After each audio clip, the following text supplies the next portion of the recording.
السلام علیکم۔ قرون اولیٰ کے مسلمان سائنسدانوں کے کارناموں کا سلسلہ جاری ہے۔ آج ہم جغرافیہ یعنی جغرافی اور ایسٹرونومی یعنی فلکیات کے بارے میں تھوڑی بات کریں گے۔ مسلمانوں نے کوئی سائنس، کوئی علم کا شعبہ ایسا نہیں ہے جہاں پہ حیرت انگیز کارنامے نہ انجام دیے ہوں۔ آج یہی تاریخ انشاءاللہ ہم آپ کے سامنے پیش کرتے ہیں۔ جہاں تک جغرافی کا تعلق ہے، یہ تصور کیا جاتا ہے کہ دنیا کے سب سے پہلا نقشہ عیسیٰ علیہ السلام سے کئی سو سال پہلے انیگزیمینڈر نے تقریباً 610 BC میں یہ تیار کیا، اور اس کا بنایا ہوا نقشہ آج بھی کسی حد تک موجود ہے، لیکن وہ اتنا انکمپلیٹ اور غیر معقول قسم کا نقشہ ہے، یا اس سے پہلے بھی کچھ نقشے یعنی تقریباً 600 سال پہلے عیسیٰ علیہ السلام سے اور بھی بیبلونیا میں، بابل میں کچھ نقشے جو پتھر پہ کندہ کیے ہوئے وہ ملے ہیں، لیکن وہ نقشے ظاہر ہے دنیا میں کسی قسم کی مکمل پریکٹیکل افادیت کے لیے قطعاً ناکافی تھے۔ اسی طرح پٹولمی یعنی تقریباً جو 90 AD میں 90 عیسوی میں جس کی پیدائش ہوئی، اس کے بارے میں کہا جاتا ہے کہ دنیا کا پہلا نقشہ اس نے بنایا، اور پٹولمی کا نقشہ بھی جو تقریباً 150 عیسوی میں اس نے بنایا وہ بھی اویلیبل ہے، لیکن اس کو بھی اگر آپ دیکھیے تو آپ انسان یہ ریئلائز کرتا ہے کہ وہ انتہائی نامکمل اور غیر معقول قسم کا نقشہ ہے۔ حقیقت یہ ہے کہ جدید دنیا کا سب سے پہلا اور مکمل نقشہ بنانے والے مسلمان سائنسدان الادریسی تھے، جنہوں نے سسلی کے بادشاہ کے لیے ایک نقشہ تیار کیا، جو نقشہ آج بھی اگر آپ دیکھیے تو انسان حیران ہوتا ہے کہ کس قدر مکمل اور کس قدر حیرت انگیز ہے۔ ادریسی جو تقریباً 1100 عیسوی میں پیدا ہوئے، اور انہوں نے ماڈرن ٹائمز کا یا پری ماڈرن ٹائمز کا سب سے مکمل نقشہ تیار کیا، جو کہ اٹلی کے بادشاہ روجر II کے لیے تھا، یعنی ٹیبولا روجریانا میں وہ 1154 میں انہوں نے اس کو ڈرا کیا، اور آج بھی اس نقشے کو اگر آپ دیکھیے تو اس کے اندر افریقہ، مڈل ایسٹ اور ایشیا اور انڈین اوشن اور میڈیٹرینین کے اتنی خوبصورت تصویر نظر آتی ہے کہ انسان حیران ہوتا ہے کہ کس طرح ادریسی نے بغیر سفر کیے ان علاقوں میں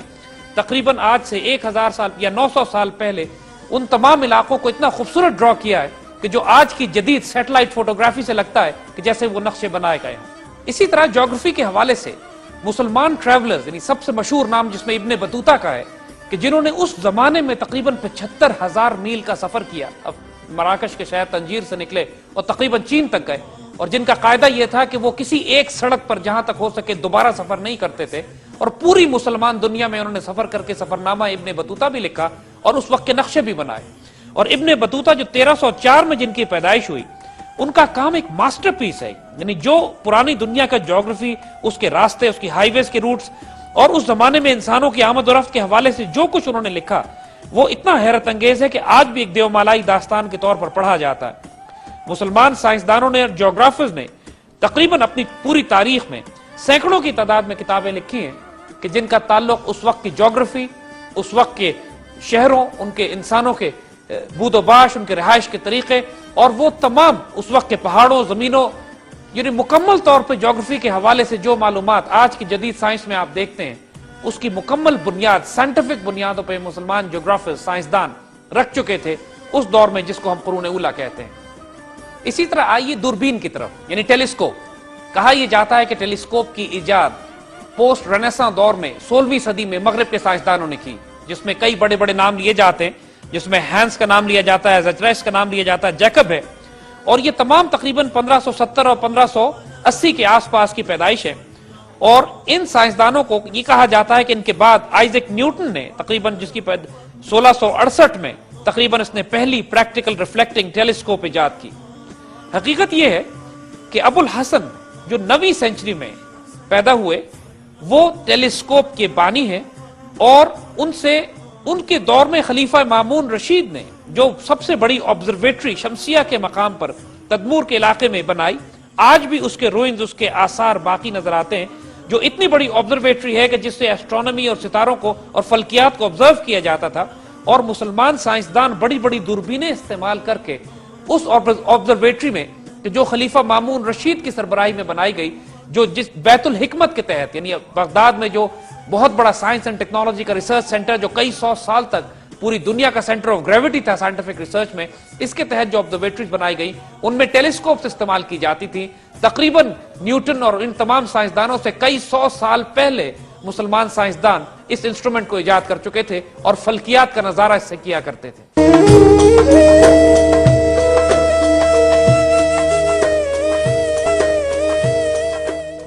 قدیم دنیا کی ایک اور حیرت انگیز ایجاد مریner's کمپس ہے، یعنی وہ قطب نما جس سے سمندر میں چلنے والے بڑے بڑے بحری جہاز اپنے راستے تلاش کرتے ہیں۔ یہ ایک انتہائی حیرت انگیز ایجاد تھی اپنے وقت کے لحاظ سے، کیونکہ اس کے بعد ہی ممکن ہو سکا کہ بحری جہاز پوری دنیا میں سفر کر کے اپنی سمت کا تعین کریں۔ کہا یہ جاتا ہے کہ سب سے پہلے یہ کمپاس مغرب میں ایجاد ہوا اور 1157 میں الیگزینڈر نیکم نے اس کمپس کو ایجاد کیا، یا اس سے پہلے چائنیز نے تقریباً 1000 اور 1100 عیسوی میں اس کو ایجاد کیا۔ جو اولین ریفرنس دیا جاتا ہے کمپس کو استعمال کرنے کا، وہ ایک انگریز الیگزینڈر نیکم ہے جو تقریباً 1157 میں اس کو استعمال کرنے کا ذکر کرتا ہے۔ حقیقت یہ ہے کہ مسلمان سائنسدان 8ویں صدی سے ہی اس کمپس کو ایجاد کر چکے تھے، اس کو استعمال کرتے تھے، اور پوری دنیا میں اس سے مسلمان بحری جہاز اس کو لے کر سفر کیا کرتے تھے۔ مسلمانوں نے ہی اس کمپس کو ایجاد کیا، مسلمانوں ہی سے یہ نالج چین گئی اور مغرب کو گئی۔ یعنی مریner's کمپس کی جو شکلیں آج موجود ہیں، اگر پرانی کتابوں کو اٹھا کے دیکھیے اور وہ پرانے کمپس جو آج بھی دنیا کے بڑے بڑے عجائب گھروں میں رکھے ہوئے ہیں ان کو دیکھ کے جو مسلمانوں کی ایجاد ہیں، اس میں قطعاً کوئی شبہ نہیں رہ جاتا کہ جو کریڈٹ چائنیز کو یا مغربی سائنسدانوں کو دیا جاتا ہے، اس سے کہیں پہلے، کئی 100 سال پہلے مسلمان سائنسدان کمپس ڈیزائن بھی کر چکے تھے، اس کو استعمال بھی کرتے تھے، اور یہاں سے یہ ٹیکنالوجی مغرب اور مشرق، چین میں اور یورپ پہنچی۔ اسی طرح ایسٹرونومی کے حوالے سے یہ تصور کہ نظام فلکی کا مرکز سورج ہے اور تمام سیارے اس کے گرد گردش کرتے ہیں، یہ تصور یورپ میں تقریباً 1400-1500 کے آس پاس ڈیولپ کیا گیا۔ کہا یہ جاتا ہے کہ نکولس کوپرنیکس نے تقریباً جو 1473 میں پیدا ہوا، اس نے یہ تصور دیا اور اس نے ایک ایسا ماڈل بنایا جس میں اس نے سورج کو بیچ میں رکھا اور سیارے اس کے آس پاس گردش کرتے ہوئے دکھائے، یعنی ہیلیو سینٹرک ماڈل۔ حقیقت یہ ہے کہ ابو مشر البلخی نے جو 787 عیسوی میں پیدا ہوئے، تقریباً 700 سال پہلے نکولس سے، انہوں نے ایک ماڈل ڈیولپ کیا، اور اس ماڈل کی شکل آج کے جدید سولر سسٹم سے، سولر ماڈل سے ہے، اور صحیح معنوں میں پہلا ہیلیو سینٹرک ماڈل ابو مشر البلخی کا ہے کہ جو نکولس سے تقریباً 700 سال پہلے پیدا ہوئے۔ ایسٹرونومی کے حوالے سے مسلمانوں نے حیرت انگیز کام کیا۔ یہ کام اس قابل ہے کہ اس پر ہم تفصیل سے ایک نگاہ ڈالیں۔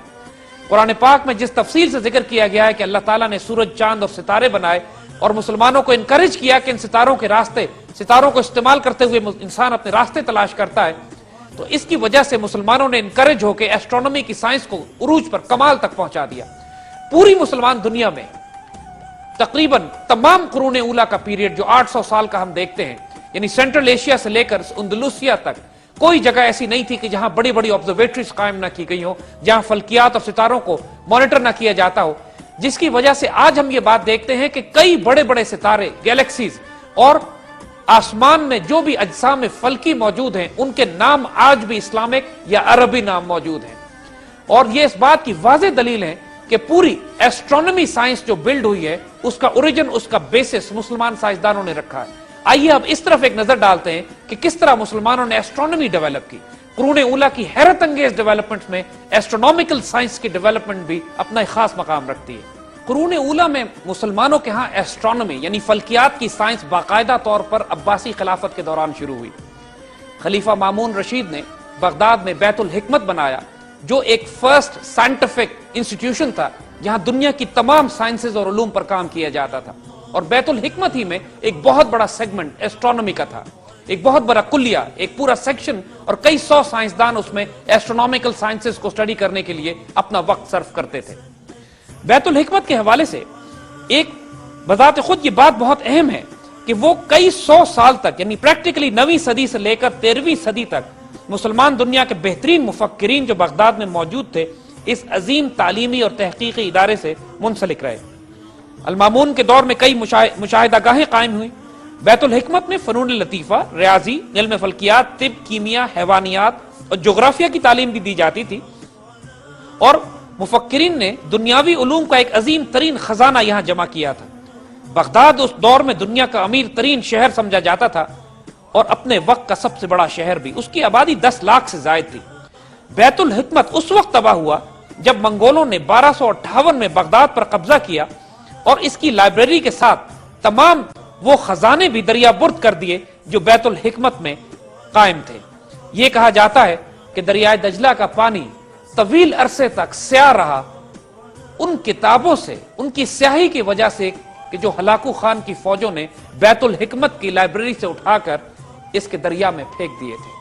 مسلمان تاریخ نے، مسلمان تہذیب نے جو کچھ بغداد کے سقوط سے کھویا وہ ناقابل تلافی ہے۔ جو مسلمان تہذیب، جو نقصان انسانیت کو ہلاکو خان کے ہاتھوں پہنچا، اس کا تعین کرنا ممکن نہیں ہے۔ کئی سو سال کے خزانے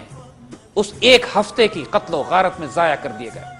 1258 میں بغداد کی تباہی کے بعد جو دوسرا بڑا صدمہ مسلمانوں کو پہنچا وہ 1492 مسلمانوں کے ہاتھ سے نکل گیا، جب یہ دو بڑے بڑے علم و فنون کے خزانے، جب لاکھوں کی تعداد میں سائنس اینڈ ٹیکنالوجی، انجینئرنگ اور میتھمیٹکس اور کیمسٹری کی کتابیں 1258 میں ہلاکو خان کے ہاتھوں اور 1492 میں فرڈیننڈ اور ایزابیلا کے ہاتھوں جب اسپین سے مسلمانوں کو نکالا گیا، اور اس کے بعد یہ کتابیں یورپ پہنچی، کیونکہ ہلاکو خان کے ہاتھوں کوئی کتاب بچ نہیں سکی تھی، لیکن اندلوسیہ کی کتابیں یورپ پہنچی، اور اس کے بعد پھر یورپ کا رینیسانس اور ریفارمیشن اور ان کا انڈسٹریل ایج شروع ہوتا ہے۔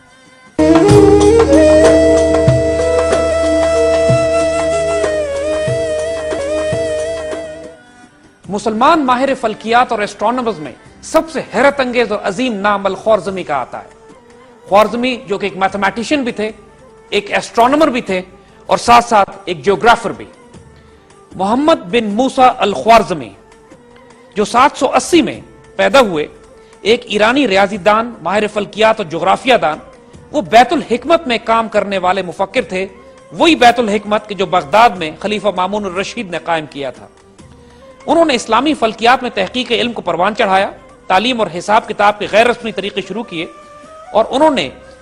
زج سند الہند لکھی، ایک جو کہ فلکیاتی کیلنڈر پر مبنی 116 ٹیبل بنائے اور فلکیاتی مواد اکٹھا کیا۔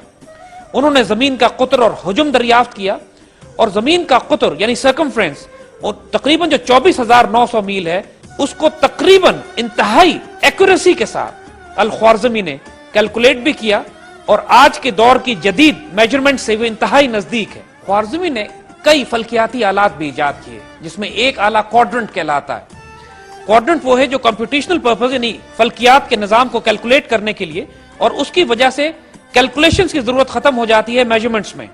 یہ آلہ جو خوارزمی کا ایجاد کرتا ہے ایک حیرت انگیز ایجاد تھی اپنے وقت کے لحاظ سے، اور آئندہ آنے والی صدیوں میں اس کو یورپ میں کثرت سے استعمال کیا گیا۔ اسی طرح خوارزمی نے ایک اور آلہ سائن کوارڈرنٹ ایجاد کیا، جو سائن کوارڈرنٹ جو کہ ایکوریٹ ٹائم کیپنگ کے لیے استعمال ہوتا ہے، خوارزمی کا ایجاد ہے جو بعد میں آنے والی صدیوں میں بھی استعمال ہوتا رہا۔ قدیم دور کی ایک حیرت انگیز ایجاد ایسٹرولیب تھی، یعنی کہ وہ ایسا آلہ تھا کہ جس سے بحری جہاز سمندروں میں اپنی سمت کا تعین کرتے تھے۔ اس آلے کی ایجاد سے پوری دنیا کے جہاز رانوں کے لیے سمندر میں سفر کرنا ممکن ہو سکا۔ ایسٹرولیب کو ایجاد کرنے کا سہرا مسلمان سائنسدان ابراہیم الفزاری کے سر ہے، جو 8ویں صدی میں پیدا ہوئے۔ آج شام کے ٹکٹ پر آپ کی تصویر بھی ہے، اور مسلمان دنیا میں آپ کو بڑی عزت کی نگاہ سے دیکھا جاتا ہے۔ ایسٹرولیب ایک حیرت انگیز ایجاد تھی، یعنی اپنے وقت کے لحاظ سے یہ ایک حیرت انگیز انسٹرومنٹ جو وقت سے کئی سو سال آگے تصور کیا جاتا تھا۔ آنے والی کئی صدیوں میں مسلمانوں نے اس آلے کو اور بھی پرفیکٹ کیا، اس کو بہتر بنایا، اور پوری دنیا میں اس کو پھیلایا۔ آج بھی اس آلے کو دنیا کی بڑے بڑے میوزیمز میں دیکھ کر انسان حیرت زدہ رہ جاتا ہے کہ کس طرح اس وقت کے مسلمان سائنسدانوں نے یہ غیر معمولی آلات ایجاد کیے کہ جن کی وجہ سے ستاروں اور سورج کے درمیان انسان اپنی سمت کا تعین کرتا تھا، اور دنیا کے سمندروں میں بحری جہاز اپنا سفر کر سکتے تھے۔ آج کے دور میں کہ جب گلوبل پوزیشننگ سسٹمز اویلیبل ہیں، سیٹلائٹ ٹریکنگ اویلیبل ہے، اور انسان بڑی ایکوریسی سے پورے دنیا کے سمندروں میں اپنی بحری جہازوں کو لے کر سفر کرتا ہے، آج کے جدید ذہن کے لیے یہ سوچنا بھی پاسبل نہیں ہے، ممکن نہیں ہے کہ صرف ایسٹرولیب کی بنیاد کے اوپر پوری دنیا کے سمندروں میں سفر کس طرح کیا جا سکتا ہے، بندرگاہ سے بندرگاہ ایگزیکٹ لوکیشنز کیسے جانی جا سکتی ہے، اور ستاروں کو استعمال کر کے انسان اپنی سمت کا تعین کیسے کرتا ہے۔ یہ اس وقت کے کمپیوٹرز تھے، اس وقت کے اینالاگ کیلکولیٹنگ کمپیوٹنگ ڈیوائسز، جو اپنے دور کی اس ٹیکنالوجی سے کئی سو سال ایڈوانس تھے۔ ان کی تمام تر سائنس اینڈ ٹیکنالوجی اور ڈیولپمنٹ جو مسلمان سائنسدان بیت الحکمت میں یا اندلسیہ میں کر رہے تھے، دنیا کے لیے جادو کی حیثیت رکھتی تھی۔ ایسٹرولیب اور بعد میں ایسٹرولیب کی بنیاد پر گھڑیاں جو بنائی گئیں، اور ابو الخوارزمی کے وہ کام جو سائن کوارڈرنٹ اور کوارڈرنٹ جو انہوں نے ایجاد کیے، یہ اتنے حیرت انگیز آلات تھے کہ جنہوں نے پوری دنیا کی ایسٹرونومیکل اور نیویگیشن کو تبدیل کر کے رکھ دیا۔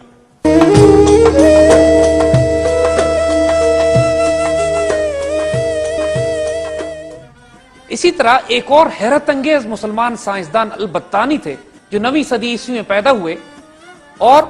انہوں نے سال کے 365 دنوں کا حساب لگایا اور یہ بتایا کہ سورج کی گرد جو گردش ہوتی ہے اس سے جو ایک سال بنتا ہے وہ 365 دنوں کا ہوتا ہے، اور وہ ایگزیکٹ ایکوریسی ہے کہ جو آج سائنسدان جس چیز کو معلوم کر چکے ہیں، آج سے تقریباً 1100 سال پہلے البتانی اس نتیجے پر پہنچ چکے تھے۔ آپ نے اس پوری گردش کا، نظام فلکی کا، سورج جس طرح انسان کے وقت کو تعین کرتا ہے، ان تمام علوم پر اتنی گہری نظر ڈالی، اتنی تفصیل سے لکھا کہ انسان کی عقل آج دنگ رہ جاتی ہے۔ ایسٹرونومی اور فلکیات میں ایک حیرت انگیز نام ابو الحسن مسعودی کا ہے جو دوربین کے موجد تصور کیے جاتے ہیں۔ مسعودی کا اتنا بڑا مقام ہے کہ ان کو مشرق کا ہیروڈوٹس کہا جاتا ہے۔ وہ پہلے سائنسدان تھے جنہوں نے تاریخ اور سائنسی جغرافیہ کو بڑے پیمانے پر اکٹھا کیا اور ساتھ ساتھ دوربین کے موجد بھی کہلائے۔ نظام فلکیات کے مشاہدے میں دوربین انتہائی اہمیت رکھتی ہے، اور اس زمانے میں قاہرہ سے لے کر خلافت عباسیہ کے ہر خطے میں دوربین کا استعمال رواج پایا اور مسلمان ماہر فلکیات نئی نئی دریافتیں کرتے رہے۔ مگر قرون اولیٰ کے سب سے حیرت انگیز ماہر فلکیات البیرونی، عظیم ترین مسلمان سائنسدان کہ جنہوں نے پوری دنیا کو حیرت میں ڈال دیا اپنی ان تمام آبزرویشن، کیلکولیشنز اور ڈسکوریز سے جو انہوں نے ایسٹرونومی کے حوالے سے کی۔ آپ نے کشش ثقل کے حوالے سے تفصیلی کام کیا،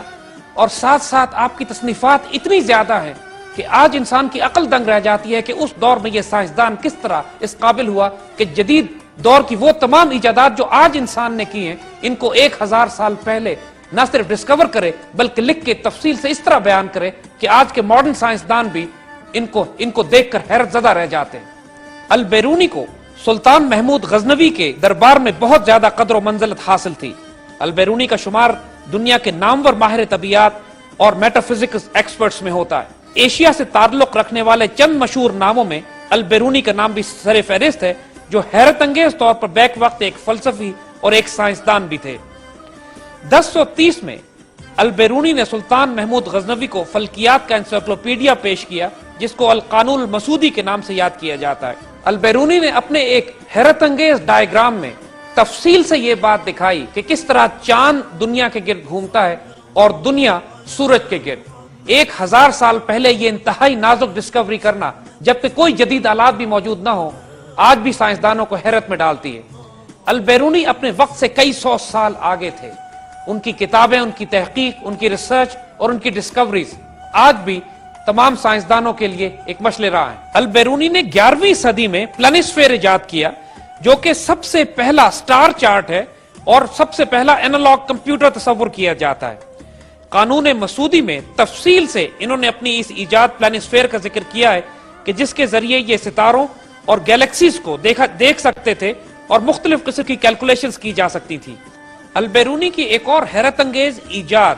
ان کا لونر سولر کیلنڈر کمپیوٹر ہے جو پہلا fixed wired knowledge processing machine کہلاتا ہے، یعنی پریکٹیکلی ایک کمپیوٹر انہوں نے ایجاد کیا جو سورج اور چاند کے آپس کے تعلقات کے اور مختلف ان کے ریلیشن شپس کو کیلکولیٹ کرتا ہے۔ یہ حیرت انگیز مشین اور اس کے ڈیزائن اور ڈائیگرام آج بھی ان کی کتابوں میں لکھے ہوئے ہیں اور انسان ان کو پڑھ کر حیران ہوتا ہے۔ اسی طرح ایک اور مسلمان سائنسدان زرقالی جو اندلوسیہ میں تقریباً 11ویں صدی میں پیدا ہوئے، ایک اور حیرت انگیز ایسٹرونومر اور سائنسدان کے طور پر ہمارے سامنے آتے ہیں۔ ابو اسحاق زرقالی نے ایکوٹوریم ایجاد کیا جو پہلا پروسیسنگ اینالاگ کمپیوٹر تصور کیا جاتا ہے۔ زرقالی نے ایک اور امپرووڈ ایسٹرولاب بھی ایجاد کیا جس کو سجلزہ کا نام دیا گیا۔ زرقالی کا مقام اس بات سے اندازہ کیجئے کہ آج بھی اسپین کے سٹیمپ کے اوپر زرقالی کی تصویر بنی ہوئی ہے اور ساتھ ان کی وہ ایجادات جو اپنے وقت کے لحاظ سے جادوئی تصور کی جاتی تھی۔ 11ویں صدی میں سلطان ملک شاہ سلجوق اور ان کے غیر معمولی وزیر نظام الملک توسی نے ایک آبزرویٹری قائم کی نیشا پور میں جس نے آنے والے وقتوں میں حیرت انگیز سائنسدان پیدا کیے۔ توسی ایک عظیم ماہر فلکیات اور ریاضی دان تھے جنہوں نے کیمسٹری، فزکس، بایولوجی، فلسفہ، میڈیسن جیسے شعبوں میں بھی گنا قدر خدمات انجام دی۔ توسی نے سیاروں کی نقل و حرکت کے بارے میں تحقیق کی جو نہایت سود مند ہوئی۔ توسی کی ایک منفرد تحریر اور ان کی فلکیاتی مسودات پر مبنی کتاب التذکرہ فی علم الحیاء شامل ہے جس میں انہوں نے لونر موشن یعنی چاند کی موومنٹ کے بارے میں ایک ماڈل ترتیب دیا اور جیومیٹری کی ایک نئی ترتیب نکالی جسے توسی کپل کہا جاتا ہے۔ یعنی which generated linear motion from the sum of two circular motions. بعد میں آنے والے ماہرین فلکیات نے اس ترکیب سے بھرپور استفادہ کیا تو اسی دنیا کے وہ پہلے ماہر فلکیات تھے جنہوں نے زمین کی گردش سے متعلق ثبوت پیش کیے جو اس نے دمدار ستاروں کی پوزیشن کو دیکھتے ہوئے وضع کیے تھے. آج آذربائیجان اور ایران کی حکومتوں نے توسی کی عظمت کو سامنے رکھتے ہوئے سٹیمپس جاری کیے ہیں جن پر ان کی تصویر شائع کی گئی ہے. مسلمان سائنسدان قرون اولیٰ کے دور میں جو حیرت انگیز دریافتیں کر رہے تھے اور جو آنے والی صدیوں میں جو علم کی بنیاد رکھی جا رہی تھی اس کی داستان ابھی ختم نہیں ہوئی ہے. انشاءاللہ آئندہ آنے والے وقتوں میں ہم قرون اولیٰ کے مزید سائنسدانوں کے بارے میں آپ کو بتائیں گے اور ان حیرت انگیز ڈسکوریز اور انوینشنز کی بات کی جائے گی جو آج بھی دنیا کو ششدر کیے ہوئے. توسی کے کام پر بنیاد بنا کر عمر خیام نے اپنا وہ مشہور کیلنڈر ایجاد کیا جو آج کے گریگورین کیلنڈر سے زیادہ ایکوریٹ تصور کیا جاتا ہے. مسلمان ایسٹرونامرز اور سائنسدانوں کے کام کی مزید تفصیلات انشاءاللہ آئندہ آنے والے پروگراموں میں آپ کو پیش کریں گے.